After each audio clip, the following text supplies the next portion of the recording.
जय हिंद दोस्तों, कैसे हैं आप लोग। मैं मोहित आपका मैथ्स ऑफिशियल पे स्वागत करता हूं। हम लोग पढ़ रहे थे डिफरेंशियल इक्वेशन का चैप्टर 12th क्लास का एनसीईआरटी का चैप्टर नंबर 9 डिफरेंशियल इक्वेशन। तो डिफरेंशियल इक्वेशन में हम लोगों ने एक्सरसाइज 9.2 कंप्लीट कर चुके थे। एक्सरसाइज 9.2 कंप्लीट कर चुके थे। उसके बाद आगे बढ़ते हैं। एक्सरसाइज 9.2 के बाद जो टॉपिक है हमारा 9.2 में हमने क्या पढ़ा था। हमको सॉल्यूशन दे रखा होता था, जनरल सॉल्यूशन, और उसके बाद डिफरेंशियल इक्वेशन दी होती थी। तो हमें ये शो करना होता था कि ये जनरल सॉल्यूशन दिया है, ये दी हुई डिफरेंशियल इक्वेशन का सॉल्यूशन है या नहीं है। तो हमने बहुत अच्छे से, आसान सवाल थे तो बहुत आसानी से किया था। आगे हम बढ़ते हैं एक्सरसाइज 9.3 की तरफ, और जिसमें नया टाइप जो आया है उसमें हमें करना क्या है, formation of a differential equation whose solution is given, मतलब दिए हुए व्यापक हल वाले अवकल समीकरण का निर्माण। तो एक हमें सॉल्यूशन दिया होगा, पहले हमें क्या सॉल्यूशन दिया था और डिफरेंशियल इक्वेशन दी थी। हमें ये प्रूव करना था कि ये सॉल्यूशन इस डिफरेंशियल इक्वेशन का है नहीं। अब हमको केवल और केवल सॉल्यूशन दिया होगा और हमें डिफरेंशियल इक्वेशन बनानी है। तो किस प्रकार से बनाएंगे वो देखो। जैसे कि अगर मैं कह दूं कि कोई भी सॉल्यूशन दिया है, फॉर एग्जाम्पल कुछ भी मान लो, गिवन सॉल्यूशन, अगर मुझे एक सॉल्यूशन दिया है y is equal to a x plus b, इस टाइप का ये सॉल्यूशन दिया है, और इससे क्या है मतलब हमको फॉर्मेशन करना है किसका, डिफरेंशियल इक्वेशन का। तो देखो भाई किस तरह से करेंगे। y is equal to a x plus b है। देखो इसका जो पिछली वीडियो है मैंने आपको बताया था कि जिस ऑर्डर की डिफरेंशियल इक्वेशन होती है उसमें उतने ही कांस्टेंट होते हैं। भाई जिस ऑर्डर की डिफरेंशियल इक्वेशन होती है उसके सॉल्यूशन में, उसके जनरल सॉल्यूशन में उतने ही कांस्टेंट होते हैं। तो देखो यहाँ पर जैसे कि मुझे दिख रहा है इस सॉल्यूशन में कितने कांस्टेंट हैं, 2 कांस्टेंट हैं। भाई आवाज़ क्लियर आ रही है। तो इस इक्वेशन में, इस डिफरेंशियल इक्वेशन के सॉल्यूशन में 2 कांस्टेंट हैं। तो अगर 2 कांस्टेंट है तो हमें 2 बार डिफरेंशियल करना पड़ेगा, तभी तो 2 कांस्टेंट हम रिमूव करेंगे। अब अगर मैं कहूँ कि 2 इसमें कांस्टेंट है, इन कांस्टेंट की वैल्यू के लिए 2 वैल्यू निकालने के लिए हमें कितनी इक्वेशन देनी होनी, कितनी इक्वेशन पता होनी चाहिए। भाई 2 इक्वेशन पता होनी चाहिए तभी तो बनेगा। तो देखो इसको भाई किस तरह से डिफरेंशियल इक्वेशन बनाते हैं। अगर कोई सॉल्यूशन दिया है तो इसका हम डिफरेंशिएशन करेंगे तो ये मिलेगा dy upon d x is equal to a, और x का क्या होगा 1 और प्लस b का 0। इस इक्वेशन को 1 डाल दिया, ठीक है। यहाँ से मिला मुझे, इसको 2 डाल दिया, ये यही तो मिलेगी dy upon d x is equal to a. dy upon d x is equal to a है, 1 का कोई रोल ही नहीं है भाई। 1 से मल्टीप्लाई किसी भी नंबर में कर दो, क्या रहेगा वही नंबर रहेगा। आगे दोबारा से इसको डिफरेंशिएट करो, ये मिलेगा d2y upon d x square बराबर 0, मिल गया। तो भाई ये जो बना थर्ड वाला, तो ये हम कह सकते हैं कि ये जो डिफरेंशियल इक्वेशन है, ये जो सॉल्यूशन है इस डिफरेंशियल इक्वेशन का हल है। ये जो सॉल्यूशन दिया है पहला वाला, मतलब यहां से हम कह सकेंगे कि 10 y is equal to a x plus b is the solution of d2y upon d x square is equal to 0। इस डिफरेंशियल इक्वेशन का ये सॉल्यूशन है। यहाँ पर ना तो a है ना ही b है। a और b जो 2 कांस्टेंट थे यहाँ पर है नहीं है। तो इस तरह से हमें इसके क्वेश्चन करने हैं। तो हम आगे बढ़ते हैं। ये तो पहला टाइप था इसका। दूसरा टाइप क्या है इस एक्सरसाइज में, ये है कि हमको कर्व दिया होगा, कोई कर्व दिया होगा, और कहेंगे जैसे यहाँ पर दिया है कि procedure to form a differential equation that will represent a given family of curves, मतलब हमको फैमिली ऑफ कर्व्स दी होगी, उसकी डिफरेंशियल इक्वेशन बनानी है। तो किस तरह से बनाते हैं वो उसकी बात करते हैं हम, थोड़ा सा समझते हैं फिर बढ़ते हैं क्वेश्चन की ओर। जैसे कि अगर मैं बात करूं, मेरे पास कोई पैराबोला है जिसकी एक्सिस क्या है, y एक्सिस है, और सेंटर क्या है 0। तो अगर सेंटर 0 है और एक्सिस अगर y एक्सिस है तो पैराबोला जो बनेगा वो मेरा इस टाइप का बनेगा। बोलो नहीं बनेगा क्या? इसको इस तरह से भी बना सकते हैं, नहीं बना सकते? इसको ऊपर से भी बना सकते हैं, यहां से भी बन सकता है पैराबोला। ये भी पैराबोला होगा, नहीं होगा? ये सारे पैराबोला होंगे। इनकी एक्सिस क्या है, y एक्सिस। ये y एक्सिस है, ये x एक्सिस है। तो ये क्या हो गया, ये फैमिली ऑफ कर्व, मतलब फैमिली ऑफ पैराबोला हो गई। भाई अगर सभी देखा जाए तो फैमिली ऑफ कर्व, कर्व क्या है हमारी, पैराबोला, तो फैमिली ऑफ पैराबोला हो गई। तो इस तरह की हमको एक कर्व दी होगी, उसकी हमें क्या डिफरेंशियल इक्वेशन बनानी है। तो देखो भी आगे बढ़ते हैं हम क्वेश्चन की तरफ किस तरह से, ये तो बेसिक था, तो आगे बढ़ते हैं हम किस तरह से इसके क्वेश्चन सॉल्व करेंगे, किस तरह से हमें सॉल्यूशन से डिफरेंशियल इक्वेशन बनानी है। आगे बढ़ते हैं एग्जाम्पल की तरफ।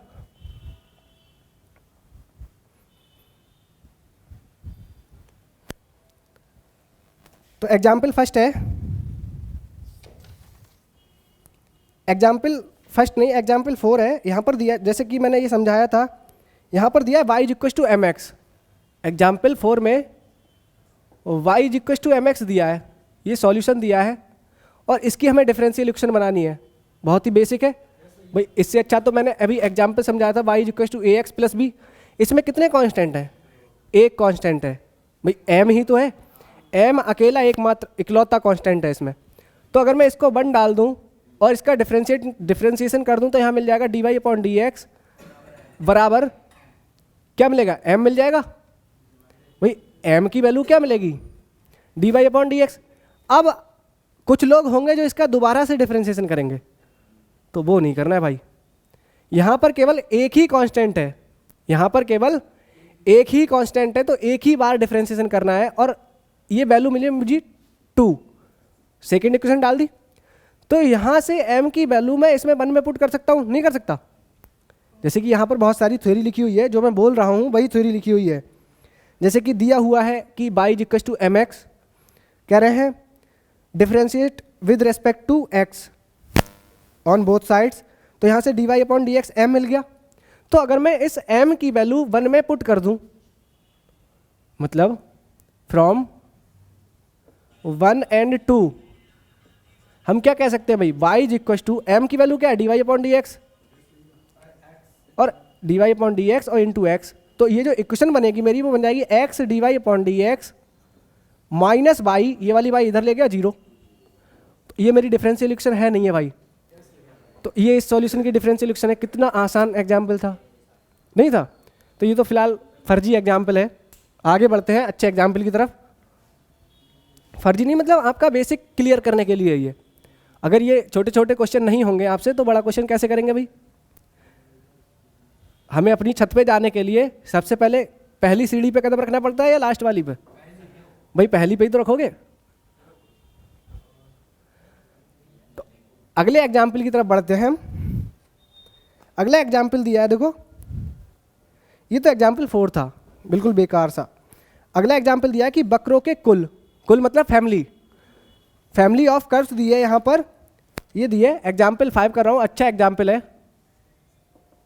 एग्जाम्पल 5 है, पेज नंबर है आपका 405, पेज नंबर 405 है। एग्जाम्पल 5 की बात कर रहे हैं। तो यहाँ पर दिया है फैमिली ऑफ कर्व्स दी है, तो यहाँ पर लिख रहा हूँ मैं given family of curves, given family of curves y is equal to a sine, y is equal to a sine x plus b, ये दिए। कह रहे हैं जिसमें a and v are constant. कह रहे हैं अवकल समीकरण बताओ। भाई हमें अवकल समीकरण अगर निकालना है तो इसकी मतलब डिफरेंशियल इक्वेशन हमें निकालनी है।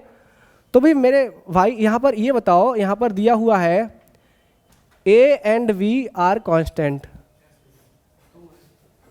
यहाँ पर कितने कांस्टेंट है भाई? जैसा कि अभी मैंने बताया ये इसका जनरल सॉल्यूशन है, क्योंकि पर्टिकुलर सॉल्यूशन में तो होते ही नहीं भाई। जैसा कि मैंने पिछली वीडियो में बताया था, बहुत अच्छे से समझाया था कि जो पर्टिकुलर सॉल्यूशन होता है उसमें कोई भी कांस्टेंट नहीं होता। तो यहाँ पर 2 कांस्टेंट है, तो अगर मुझे इसका अगर डिफरेंशियल इक्वेशन बनानी है तो वो 2 ऑर्डर की डिफरेंशियल इक्वेशन बनेगी। जैसा कि मैंने पिछले एग्जाम्पल में बोला था कि एक ही बार डिफरेंशिएशन करना है, अगर दोबारा कर दिया तो क्या होगा भाई? सेकंड ऑर्डर की डिफरेंशियल इक्वेशन बन जाएगी। और सेकंड ऑर्डर की डिफरेंशियल इक्वेशन के जनरल सॉल्यूशन में 2 कांस्टेंट होने चाहिए, लेकिन वहाँ पर केवल इकलौता m था। तो यहाँ पर हम क्या करते हैं भाई, इसका डिफरेंशिएशन करते हैं। तो differentiate with respect to x, with respect to x we get. भाई आप लोगों से एक बात चाहूँगा, अगर आपको लगता हो कि मैं छोटा छोटा लिखता हूँ बोर्ड पे तो आप कमेंट करें, अगर क्लियर ना हो तो मैं थोड़ा बड़ा लिखूँ। क्योंकि एक भैया है उनने मुझसे बोला था कि छोटा लिखते हो थोड़ा, तो आप लोगों को बताना है कि अगर क्लियर दिख रहा है तब तो ठीक है। तो आगे बढ़ते हैं हम।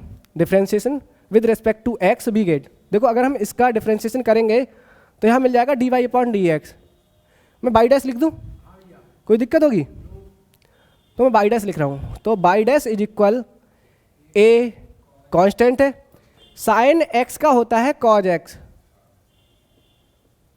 और एक्स प्लस बी का फिर से होगा, एक्स प्लस बी का फिर से होगा, वो 1 होगा, तो चाहे तो मल्टीप्लाई 1 कर दो, कोई फर्क नहीं पड़ता। तो ये मुझे को एक इक्वेशन मिली, इसको मैं कह दे रहा हूँ 2, इसको 2 कह दे रहा हूँ, इसको 1 कह दे रहा हूँ।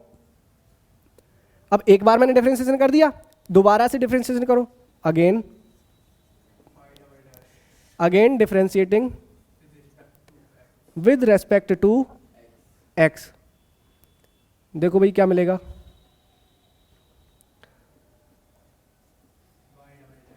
यहां मिल जाएगा y double dash. y double dash का मतलब होता है d2 y upon d x square, बहुत अच्छे से समझा चुका हूं बेसिक। a ऐसी रहेगा, यहां आ जाएगा कॉज x का होता है माइनस का साइन x होता है, तो यहां होगा माइनस का साइन x प्लस बी हो जाएगा। ये इक्वेशन को हम 3 भी डाल सकते हैं, या डायरेक्ट देखो यहीं से मैं अगर डिफरेंशियल इक्वेशन फाइंड करूं, फॉर्म करूं, तो वो किस तरह से होगी भाई, यहां पर देखो a sine x plus b है और a sine x plus b y है, नहीं है, तो यहां पर लिखूं मैं now from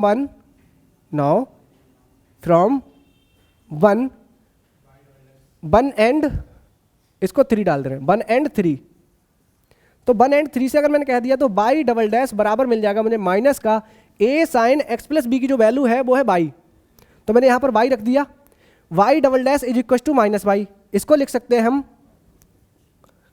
by double dash plus y is equal 0।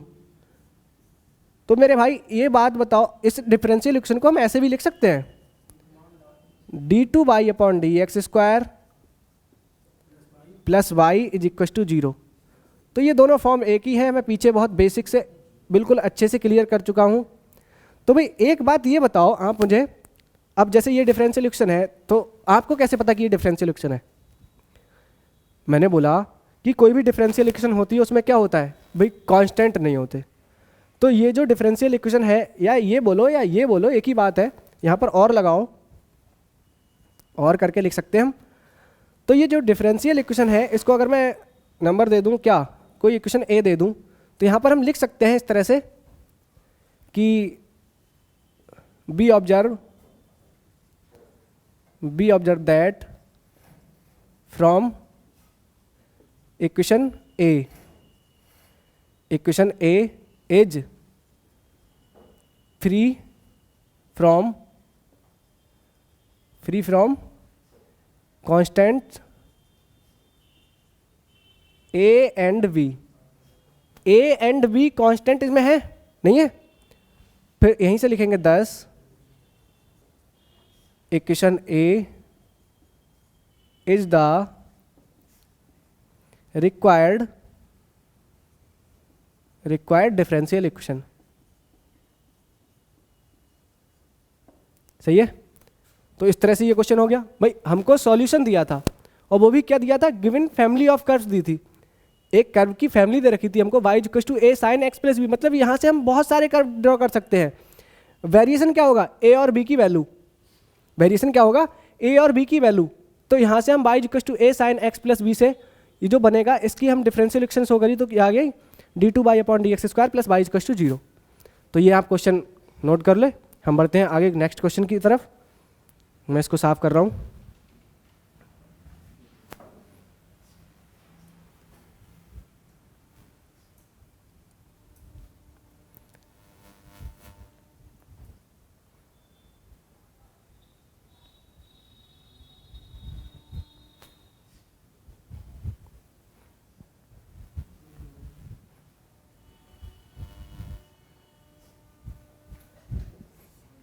तो अगले एग्जाम्पल की तरफ बढ़ते हैं, एग्जाम्पल नंबर 6। ये एग्जाम्पल नंबर 5 था।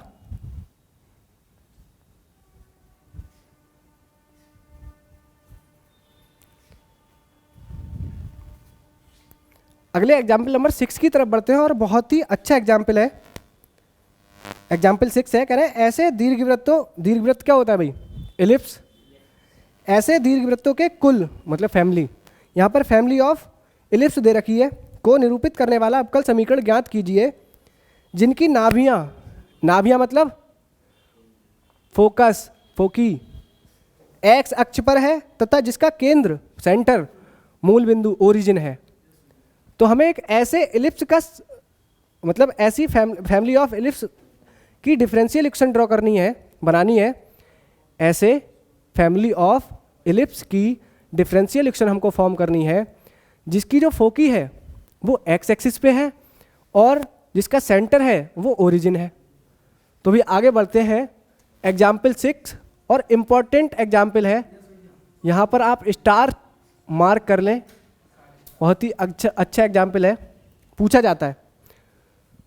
तो भी एक बात बताओ, जैसे ही इलिप्स का नाम आता है तो हमारे दिमाग में क्या आता है? उसकी पहले तो फिगर आनी चाहिए, इलिप्स की फिगर आनी चाहिए, और ये एक्स एक्सिस होती है, ये वाई एक्सिस होती है, ये ओरिजिन होता है 0,0, नहीं होता। और जब यहाँ पर बोला है कि इसकी फोकी कहाँ है?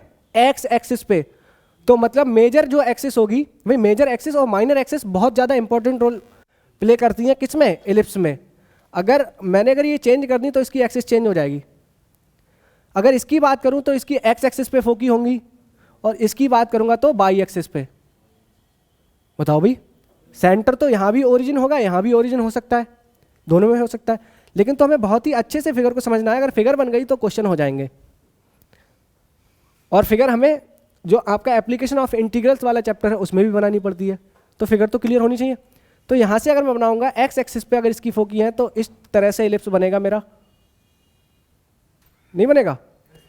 और इसकी फोकी यहाँ कहीं होंगी, हमें नहीं पता कहाँ होंगी, ये होती है फिलहाल AE,0 माइनस AE,0 और AE,0 ये होती हैं।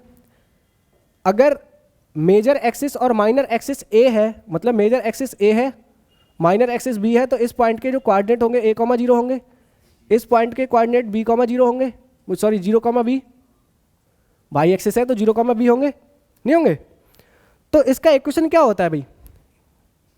अगर हम यहाँ से लिखें, यहाँ से लिखेंगे सॉल्यूशन में, सॉल्यूशन तो है ही, सॉल्यूशन में आपको ये फिगर बनानी पड़ेगी, और फिगर अच्छी नहीं लग रही है इसलिए मैं इसको मिटा रहा हूँ, मतलब आपको समझाने के लिए ये मैंने बनाई। तो अगर ऐसी फिगर, मतलब ऐसा इलिप्स जिसकी जो एक्सिस है, इसकी एक्सिस क्या बोलेंगे? X axis. तो एक्स एक्सिस है तो उसकी जो इक्वेशन होती है यहाँ पर लिखेंगे we know that equation of ellipse whose axis is x axis. ऐसे दीर्घवृत्त का समीकरण जिसकी जो अक्ष है वो एक्स अक्ष है ना? तो उसका जो इक्वेशन होता है वो होता है x² / a² plus y² / b² बराबर 1, ये होता है मेरे भाई, ठीक है। अगर यहाँ पर मेजर एक्सिस और माइनर एक्सिस चेंज होती तो यहाँ पर x² / b² आ जाता, तो वो अगला केस है, मैं आपको अगले बताऊंगा। तो इस इक्वेशन की हमको डिफरेंशियल इक्वेशन बनानी है। तो मेरे भाई एक बात बताओ, यहाँ पर कितने कांस्टेंट हैं? 2 कांस्टेंट हैं, a और b। तो मुझे 2 बार इसका डिफरेंशिएशन करना है, तो मैं यहाँ पर कर रहा हूँ differentiate equation 1 with respect to x। देखो भाई क्या मिलेगा, अगर इसको मैंने डिफरेंशिएट किया तो यहाँ से मिलेगा, पहली तो देखो इसको डिफरेंशिएट करने से पहले हम कुछ सॉल्व कर रहे हैं, क्योंकि अगर ऐसे करेंगे तो थोड़ी सी दिक्कत हो सकती है। मैं क्यों ना a² और b² को एक साइड ले जाऊँ, कांस्टेंट को एक तरफ ले जाएं, और कांस्टेंट का जब डिफरेंशिएशन करेंगे तो 0 हो जाएगा तुरंत ही। कर ऐसे भी सकते हैं हम, यहाँ से डिफरेंशिएट करो, a² और b² की वैल्यू निकाल के लगा दो, सॉल्व हो जाएगा। तो आसान करने के लिए हम क्या करें भाई, x² / a² इज इक्वल लिख सकता हूँ मैं 1 माइनस y² / b² लिख सकता हूँ भाई, नहीं लिख सकते क्या? ऐसे लिख सकते हैं। तो यहाँ पर बच जाएगा, देखो इसको ही मैं आगे लिखूँ तो यहाँ मिल जाएगा, देखो x² / a² is equal b² minus y² upon 1, minus में पहुँचेगा ये, लेकिन यहाँ पर हमें कुछ देखना पड़ेगा थोड़ा सा, इस तरह से नहीं लिखना है ये, इसका डायरेक्ट डिफरेंशिएशन कर दो। Differentiate 1 with respect to x। देखो भी क्या मिलेगा, 2x upon a square plus 2y upon b square is equal 0 मिल जाएगा। और यहाँ पर मिलेगा dy ओवर dx, क्योंकि y क्या है, डिपेंडेंट वेरिएबल, तो dy upon dx is equal to 0। इस इक्वेशन को 2 डाल दूँ, कोई दिक्कत है, इसको 2 डाल दिया। तो अगर मैं इस इक्वेशन को सॉल्व करूँ तो यहाँ से मिल सकता है, देखो अगर 2 से डिवाइड कर दूँ, 2 तो खत्म हो जाएगा कॉमन लेके, इधर 0 है तो 2 का कोई फर्क नहीं पड़ेगा। तो यहाँ से मुझे मिल जाएगा 2y अपॉन बी स्क्वायर और dy upon dx is equal, अगर इसको इधर ले जाऊँ, देखो 2 तो खत्म कर दिया मैंने, 2 हटा रहा हूँ, 2 से तो डिवाइड करा दिया, क्योंकि इधर ले जाऊँगा 2 से 2 कट जाएगा। तो यहाँ मिल जाएगा माइनस का 2x अपॉन ए स्क्वायर, नहीं मिल जाएगा, इतना मिल जाएगा। तो आगे देखो किस तरह से इसको आगे सॉल्व करते हैं। यहाँ ये मिला, अगर मैं निकालूँ भाई ए स्क्वायर और बी स्क्वायर को एक तरफ ले जाऊँ तो ये 2x नीचे आएगा, मतलब हम इसको लिख सकते हैं माइनस का बाई अपॉन 2x, चाहे माइनस ऊपर लगाओ या नीचे लगाओ उससे कोई फर्क नहीं पड़ता, और 2 इधर भी खत्म होगा, 2 इधर भी खत्म होगा, तो यहाँ पर बचेगा ये माइनस का y upon x dy upon dx is equal, ये जो बी स्क्वायर था ये यहाँ पहुँचेगा, B square upon a square, तो ये मिल जाएगा B square upon a square. ठीक है, ये इक्वेशन बची। अगर मैं इसको डिफ्रेंशिएट कर दूं, अगर मैं इसको डिफ्रेंशिएट कर दूं, फिर से दोबारा से इसको डिफ्रेंशिएशन कर दूं तो क्या मिल जाएगा मुझको, तो यहाँ से लिखेंगे अगेन, इस इक्वेशन को मैं डाल दूं 3, तो अगेन मत लिखो क्योंकि इसको एक ही बार तो कर रहे हैं, differentiate 3 with respect to x। देखो भाई क्या मिलेगा,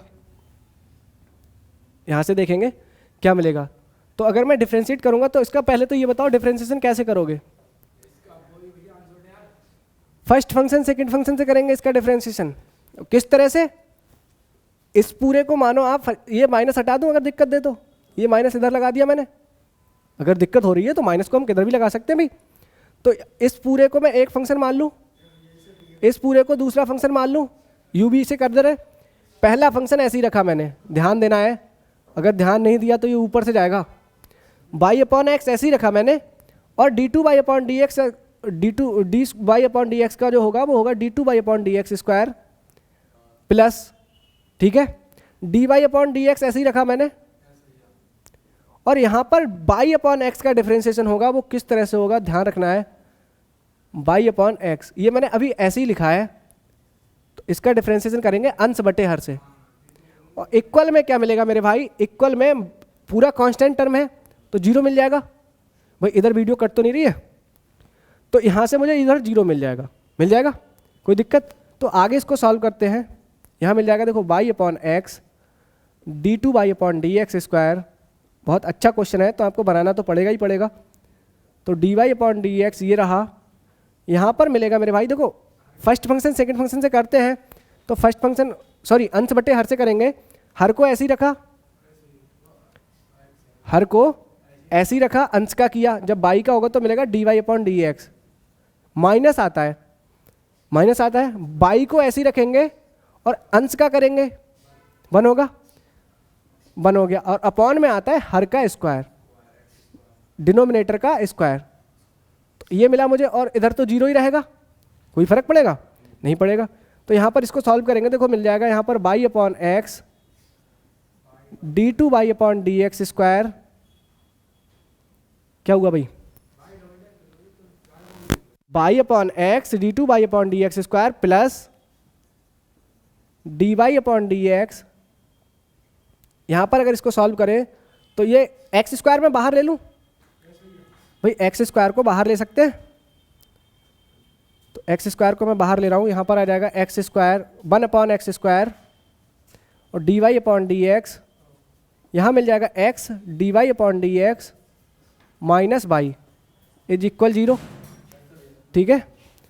तो देखो भाई यहाँ पर इसकी मल्टीप्लाई करा देंगे हम, तो मिलेगा by upon x d two y upon d x square plus 1/x² और x ये है, जब अंदर इसकी मल्टीप्लाई कराएंगे, जब इसकी मल्टीप्लाई कराएंगे तो ये एक x से एक x कट जाएगा, कट जाएगा नहीं कटेगा, तो यहाँ मिलेगा 1/x और dy/dx यहाँ भी है, यहाँ भी है, तो ये मिलेगा dy/dx का होल स्क्वायर, नहीं मिलेगा dy/dx का होल स्क्वायर, और इसकी मल्टीप्लाई बाई में होगी तो यहाँ मिलेगा माइनस का y/x² dy/dx इज इक्वल 0।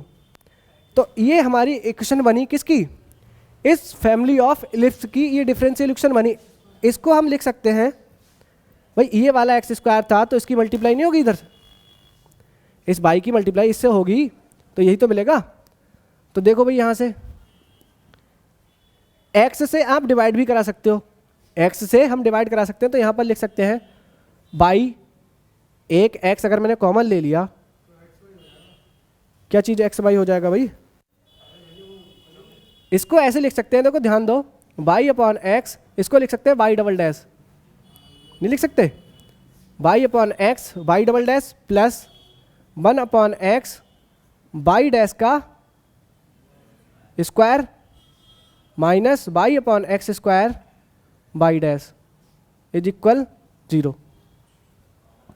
भाई इसी तरह से तो होगा, नहीं होगा,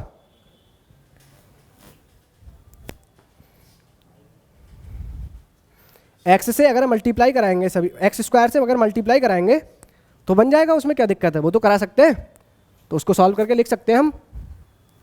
तो यहाँ से अगर नीचे का कटेगा ये, देखो अगर हम भाई x² है, नीचे x² का नीचे से अगर ख़त्म कराने के लिए x² से मल्टीप्लाई कराएंगे, अगर x² से मल्टीप्लाई कराएंगे तो ये इक्वेशन बन जाएगी, x² से यहाँ पर मल्टीप्लाई होगी तो x से x कटेगा, यहाँ बन जाएगा xy और y डबल डैश प्लस, यहाँ पर जब x² से मल्टीप्लाई कराएंगे तब x खत्म होगा तो यहाँ मिलेगा x और y डैश का स्क्वायर माइनस, यहाँ तो x² खत्म हो जाएगा, यहाँ मिलेगा y डैश इज इक्वल 0। ये होगी हमारी रिक्वायर्ड डिफरेंशियल इक्वेशन, ये हमारा आंसर है।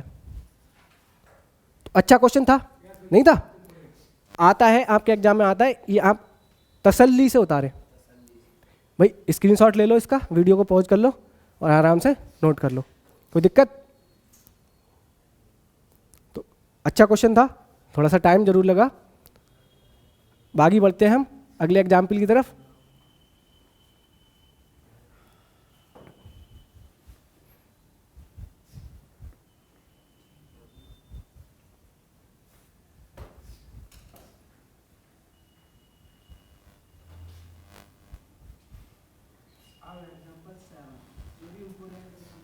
अगले एग्जाम्पल की तरफ बढ़ते हैं। देखो आपके पेपर में क्वेश्चन से ज़्यादा एग्जाम्पल पूछे जाते हैं, तो आगे बढ़ते हैं।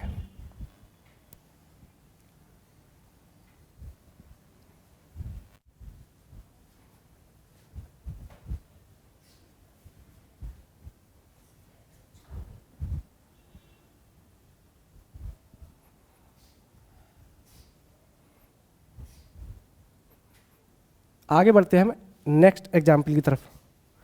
अगला एग्जाम्पल है एग्जाम्पल 6, समझ में आया? अगले एग्जाम्पल की तरफ बढ़ते हैं। अगला एग्जाम्पल है एग्जाम्पल 7, उसमें कह रहे हैं एक्स एक्सिस को या एक्स अक्ष को मूल बिंदु पर स्पर्श करने वाले वृत्तों के कुल का अवकल समीकरण ज्ञात कीजिए। एक्स एक्सिस को मतलब एक्स एक्सिस को जो टच कर रहे हैं, कहाँ पर? सेंटर पे। एक्स एक्सिस को सेंटर पे टच करने वाले जितने भी सर्कल बनेंगे, जितने भी सर्कल ड्रॉ हो सकते हैं, उन सभी के लिए हमें डिफरेंशियल इक्वेशन फॉर्म करनी है। तो भी करते हैं किस तरह से, ध्यान दो भाई। पहले तो इसकी फिगर बनाते हैं और एग्जाम्पल है 7, अच्छा एग्जाम्पल है भाई। आगे जो फैमिली ऑफ कर्व्स वाले हैं, इससे एक क्वेश्चन आना ही आना है आपके एग्जाम में, वो क्वेश्चन आना ही आना है। तो एग्जाम्पल 7 है, कह रहे हैं एक्स एक्सिस को टच करने वाले, किस पे? सेंटर पे टच करने वाले जितने भी, तो ये एक्स एक्सिस होगी, ये वाई एक्सिस होगी। ये भी अच्छा एग्जाम्पल है भाई, स्टार मार्क कर लेना इसको। तो यहाँ पर हम देखो किस टाइप के सर्कल ड्रॉ कर सकते हैं भाई। एक छोटा सा सर्कल ड्रॉ करूँ अगर मैं इस तरह से, फिर यहाँ पर इस तरह से सर्कल ड्रॉ कर सकते हैं, इस तरह से बहुत सारे सर्कल ड्रॉ हो सकते हैं, नहीं हो सकते भाई। इसका अगर डायमीटर कहीं होगा, इस सर्कल की बात करूं तो यहाँ पर डायमीटर होगा, इस सर्कल की बात करूं यहाँ, मतलब डायमीटर नहीं सॉरी रेडियस, ये बड़े वाले के लिए। तो ये जो पॉइंट है ये तो 0,0 होगा। इसकी जो रेडियस होगी, अगर उस रेडियस को अगर मैं लूं तो इस रेडियस का मतलब ये इनके सेंटर का जो भी सर्कल यहाँ पर ड्रॉ होंगे, इनके सेंटर कहाँ पे होंगे भाई, बताओ भाई मुझे। इन सभी के सेंटर कहाँ होंगे, जो केंद्र बिंदु होगा वो वाई एक्सिस पे होगा, नहीं होगा। और वाई एक्सिस के जो कोऑर्डिनेट होता है, वाई एक्सिस का जो वाई एक्सिस पे अगर मैं किसी भी पॉइंट का कोऑर्डिनेट देखूंगा, वाई एक्सिस पे x इज इक्वल 0 होता है, नहीं होता। तो जो x का कोऑर्डिनेट है वो 0 होगा हमेशा, नहीं होगा। तो इसके अगर सेंटर के अगर मैं कोऑर्डिनेट लिखूं भाई, एक सर्कल अगर मान लूं, मैं फिगर गंदी लग रही है तो मैं एक सर्कल ड्रॉ करूंगा आपको समझाने के लिए। ये तो मैंने समझा दिया, मतलब इस टाइप से बहुत सारे सर्कल ड्रॉ हो सकते हैं भाई। किसी एक पॉइंट से हम कितनी कर्व ड्रॉ कर सकते हैं, किसी एक पॉइंट से इन्फाइनाइट कर सकते हैं। तो मैं अगर आपको समझ में आया हो तो एक सर्कल ड्रॉ करूंगा जिससे मैं आपको अच्छे से समझा सकूं। ये एक्स एक्सिस है, ये वाई एक्सिस है, मैंने एक सर्कल ड्रॉ किया इस टाइप का, ठीक है। सर्कल ठीक नहीं बनाया लेकिन काम चलाएंगे हम। 0,0 है भाई, आर्टिस्ट तो हूँ नहीं, अगर आर्टिस्ट होता तो मैथ क्यों लेता। तो आगे बढ़ते हैं। तो यहाँ पर अगर ये सर्कल का सेंटर होगा तो अब वो वाई एक्सिस है भाई, सेंटर कहाँ है, वाई एक्सिस पे। तो इसके जो एक्स के कोऑर्डिनेट होगा वो 0 होगा, और इसका जो ये वाला कोऑर्डिनेट मैं ए मान लूँ, आप कुछ भी मान लो भाई, कांस्टेंट लेना है हमें, तो मैंने ए मान लिया है, ए मान लिया है। तो भाई एक बात बताओ, इसकी जो रेडियस होगी, ये जो रेडियस होगी ये कितनी होगी, ए ही तो होगी मेरे भाई, बताओ भाई। जो रेडियस होगी इसकी यहाँ से यहाँ तक की डिस्टेंस ए ही तो होगी। अब आप कहोगे नहीं भाई मैं तो इधर लूँगा, तो तुम इधर ले लो भाई, ए फिर भी ए होगी भाई, सर्कल की रेडियस होती है वो इक्वल होती है। तो सर्कल की रेडियस इक्वल होती है मेरे भाई। तो इस सर्कल का इक्वेशन क्या होगा भाई, सर्कल का जो इक्वेशन होता है, इस एक्सिस को छोटा कर दिया मैंने थोड़ा सा। तो सॉल्यूशन की तरफ बढ़ते हैं। यहाँ पर लिखेंगे हम, यहाँ पर लिखेंगे we know that equation of circus मत लिख देना सर्कल लिखना है। सर्कल वो क्या होती है, x माइनस ए का इक्वेशन ऑफ द सर्कल। ध्यान दो भाई, x माइनस ए का स्क्वायर, ये a क्या होता है, सेंटर होता है। तो अगर सेंटर को मैं यहां पर a दिया है, यहां पर a दिया है, मैं सेंटर को क्या ले लूं, g और h ले लूं, कोई दिक्कत नहीं होनी चाहिए। मैं उसको g और h ले रहा हूं, तो x माइनस जी का स्क्वायर प्लस ये 9 समझोगे ना आप लोग। तो मैं सीधे इसका सेंटर 0,a है भाई, यहां पर अगर मैं लिखूं तो इसका सेंटर जो होगा वो 0,a होगा, और रेडियस जो होगी इस सर्कल के लिए वो a होगी, नहीं होगी। तो मैं यहां पर सीधे लिख रहा हूं 0,a है, तो x माइनस 0 का square plus y minus a का स्क्वायर इज इक्वल, वो होता है क्या, r का स्क्वायर, रेडियस का स्क्वायर, तो वो होगा a का स्क्वायर मेरे भाई, नहीं होगा। तो इस इक्वेशन को हम सॉल्व करते हैं थोड़ा, फिर डिफरेंशियल इक्वेशन फॉर्म करते हैं। यहाँ मिलेगा देखो एक्स स्क्वायर प्लस यहाँ मिलेगा वाई स्क्वायर प्लस ए स्क्वायर, और प्लस का मिल जाएगा, प्लस का नहीं माइनस का मिलेगा भाई। आधे को तो ये पता नहीं होगा कि a माइनस बी का होल स्क्वायर का फार्मूला क्या होता है, बहुत सारे लोगों को। तो यहाँ पर वाई माइनस ए का होल स्क्वायर खुलेगा, तो ये खुलेगा a का स्क्वायर प्लस b का स्क्वायर माइनस 2ab होता है।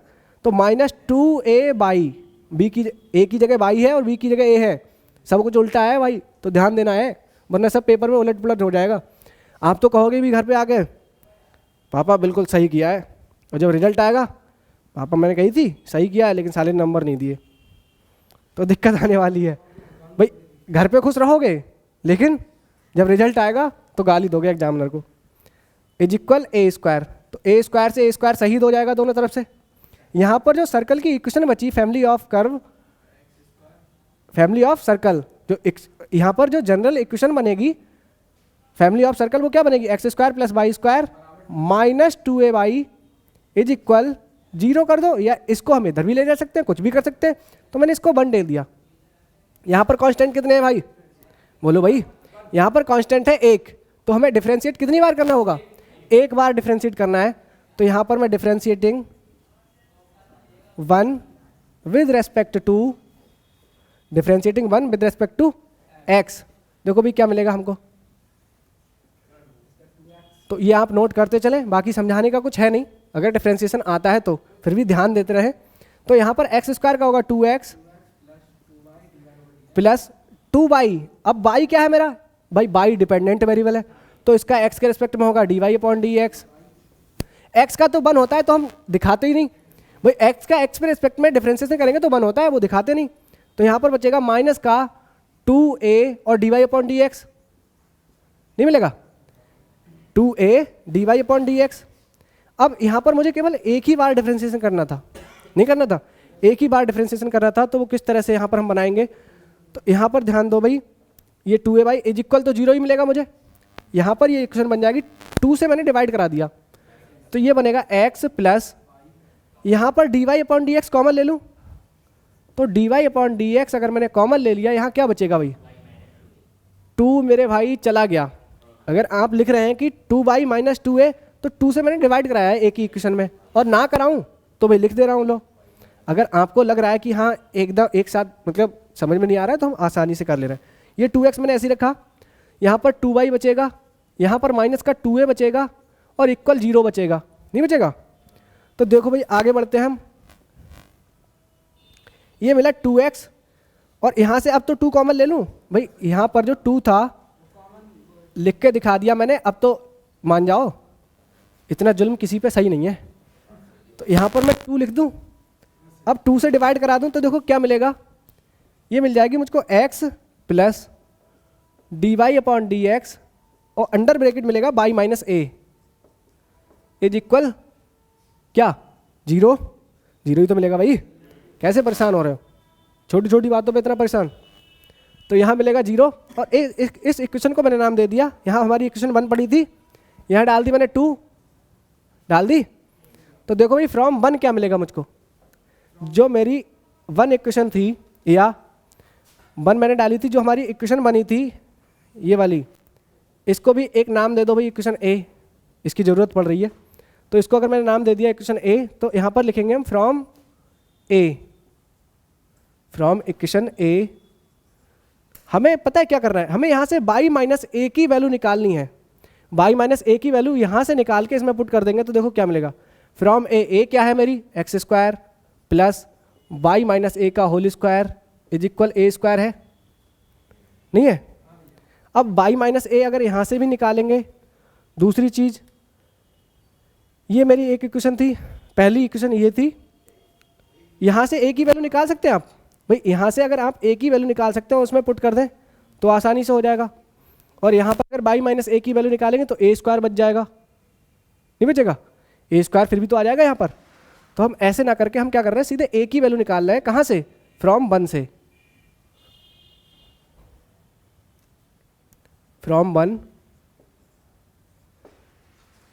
X square plus y square is equal to मिलेगा 2a/, x square plus y square is equal to 2a/, मिलेगा नहीं मिलेगा, x square plus y square is equal to 2a/, इधर पहुंच गया।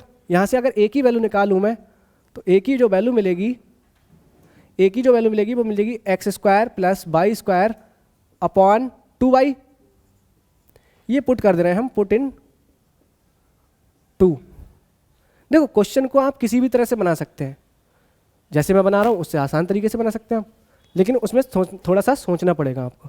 तो a की वैल्यू लगाएंगे हम यहाँ पर, तो यहाँ से मिल जाएगा मुझे पुट इन 2 बी गेट, देखो क्या मिलेगा, x plus dy/dx y minus a की जगह पे x square plus y square upon 2y है, x square plus y square upon 2y है, इज इक्वल 0 है। अब इसको बस सॉल्व करना है हमें, और कुछ नहीं करना है। तो x प्लस dy/dx, यहाँ पर देखो y की इसकी एलसीएम लूंगा तो ये सॉल्व होकर क्या आएगा भाई, अगर इसको भी सॉल्व नहीं करवा रहे हो तो बहुत ज़्यादा दिक्कत होने वाली है। 2y square minus x square, अब ये माइनस हो जाएगा क्योंकि इस माइनस से मल्टीप्लाई होगी, तो माइनस का y स्क्वायर हो जाएगा, अपॉन में बचेगा 2y इज इक्वल 0, एक y माइनस हो जाएगा यहाँ से।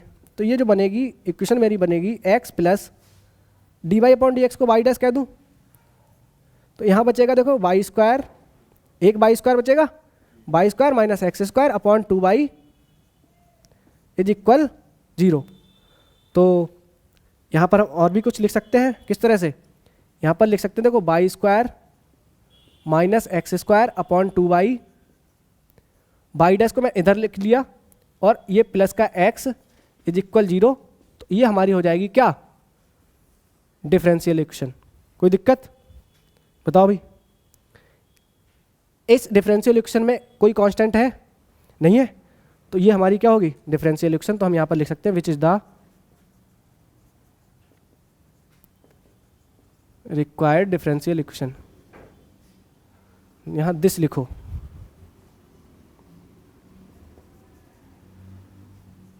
This is the required